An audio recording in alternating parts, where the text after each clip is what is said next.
You ever hit a draw that wasn't supposed to be a draw? 1 second it's a beautiful baby right to left shape, the next it's got a passport and it's moving to another zip code, or worse, it's gonna wind up in Mrs. Havenkamp's Mrs. Jabroni's Bridge Championship of 2024. You don't want to do that. A fade though. A fade is like a responsible friend who leaves the party at 10 p.m.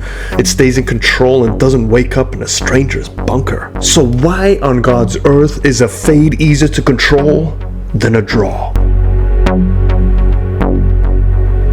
So to help this video move along, we got this to watch the whole entire time I'm going to be talking, and this is a great little video, and it comes from J Chon Golf. Link is in the description below, so go check his channel out. But during this video, it's only about 6 or 7 minutes long. You're going to hear me explain why a fade is more controllable, but then I'm also going to give you some tips and tools and a couple of drills to use to check your own stuff if you can't afford to go with a Data Magic Launch Monitor. So stay tuned and do me a favor, hit that like, share, subscribe if you like this type of stuff. So this video comes to me by a few requests of asking why is a fade more easier to control than a draw. So let's just start with talking about the face-to-path relationship, which is basically the steering wheel of your shot. So a fade will happen when your club face is slightly open to your path. A draw will happen when your face is slightly close to your path. The key difference is a fade is more stable and predictable. Why, you might ask? Well, before we get there, let's talk about the PGA Tour players. The average PGA Tour player will fade the ball slightly with their drivers, and stats show that most professionals aim for a controlled cut off the tee because it helps them avoid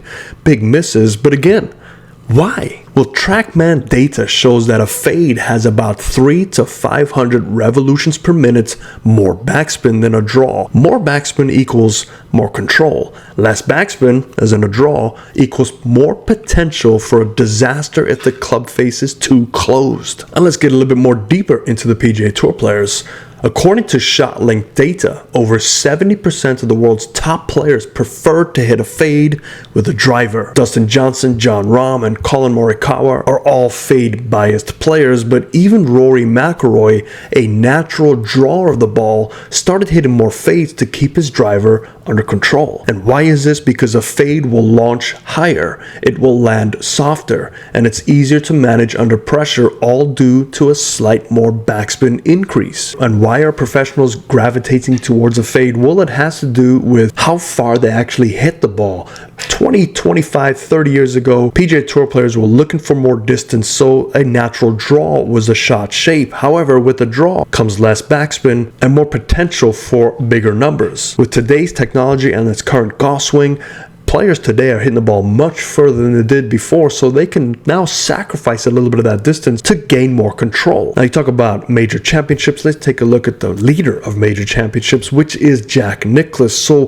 he played a fade his entire career. Why? Because when the heat was on, he trusted it under pressure. Now, he was also gifted with an extreme length advantage over his fellow competitors, and he could probably afford a fade. Now, when it comes to major championships, more fade, more control, softer to land in the fairways, sits softer, so he's hitting more fairways, and in turn he's able to hit more greens, and in turn make more putts, which is why I think he had a huge advantage in major championships. So if you want to put your money on a major champion winner, you got to go with a fade. However, with 70% of the field currently hitting fades, good luck trying to win that one. So why can a draw be dangerous, especially for you guys and girls watching this, the amateur?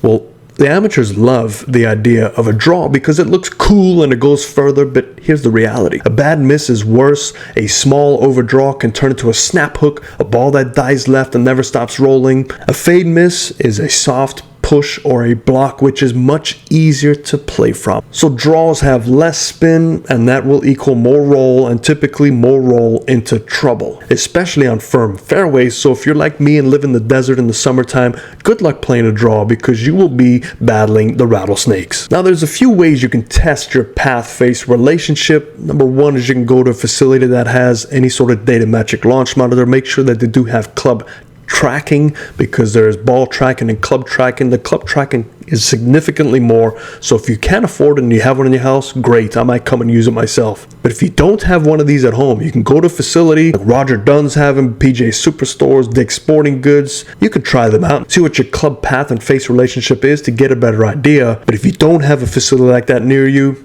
you could try this one.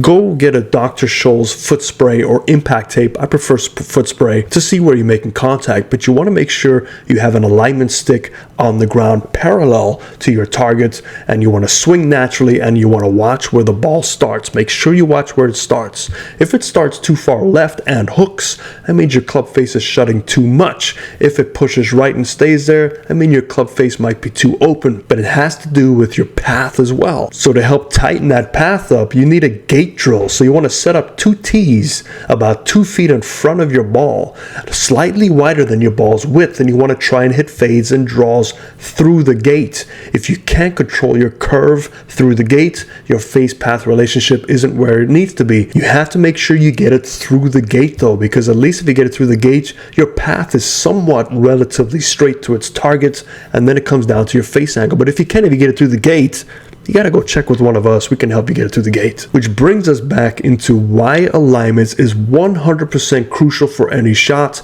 and why Tiger Woods is obsessive about alignments. And he even once said, I never hit a shot without checking my aim first. So if Tiger does this, you should definitely do this every single shot you do on every practice, because if you don't, you could be opening up yourself to compensations to get the ball back to your target line. So this is how you aim correctly. You want to pick a target in the distance. You want to find an intermediate target that could be 3 or 4 inches in front of your golf ball and line it up. So you want to make sure you do this from behind the target line. That means you're bringing that target line directly in front of your ball. From there, you want to set up your club face according to that leaf in front of your ball, and then you want to build your stance around that. At least you are aware that you are aiming pretty close to your target line. But you never really want to do this unless you have a camera or a buddy that's with you. Cameras work the best because buddies, we don't know if we can tell the truth or not sometimes, but you want to put a camera right behind your target line. The reason I say this, because if you're thinking you're aiming at Mrs. Jabroni having a cigarette on the 150-yard stake,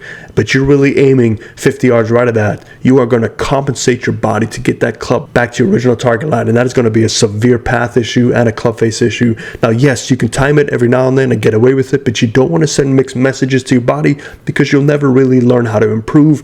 Always make sure you're lining up correctly. Always make sure you're reviewing yourself correctly, because number one issue I always have with every student that walks through the door, their alignment is off, and they have now built a new swing around that poor alignment full of compensations. And yes, it can work occasionally, and yes, there are some good players that can compensate correctly if that bad alignment continues to be that same bad alignment, because even if that same bad alignment changes, they're going to have to compensate more, and they get to a point where the whole swing will just collapse, and that's usually when they come and see me, but then it's too late. It's almost a reinvention at that point. So don't get like that. But I hope that helps you understand why a fade is a little bit easier to control than a draw. It all comes down to backspin, and I'm always encouraging you, it's okay to sacrifice 10 to 15 yards to get it in the fairway more, because remember, you make 50% more pars from the middle of the fairway than you do in the rough. That's just a basic statistic that is true from the amateurs all the way to the PGA Tour players. And if you don't believe me, go check out the stats yourself. Hope that helps you. I'll see you next time. Fairways and greens.